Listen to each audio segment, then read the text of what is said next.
Hello বন্ধুরা, চলে আসলাম নতুন একটা ব্লগ নিয়ে। আমি পৃথা আর আপনারা দেখছেন মোদি ব্লগস। জয়গুরু সবাইকে।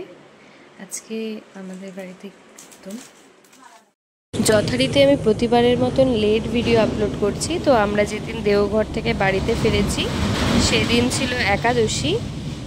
তো আমাদের বাড়িতে সেদিন কীর্তন দেওয়া হয়েছিল।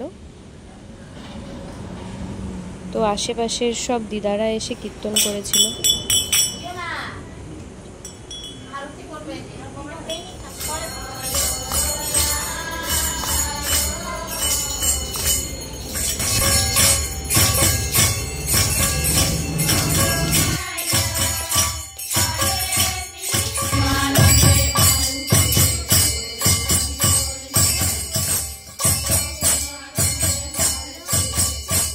সম্পূর্ণভাবে শেষ হওয়ার পর এখন প্রসাদ মাখা হচ্ছে। তো দেখা হবে আবার পরের ভিডিওতে। জয়গুরু সবাইকে, টাটা।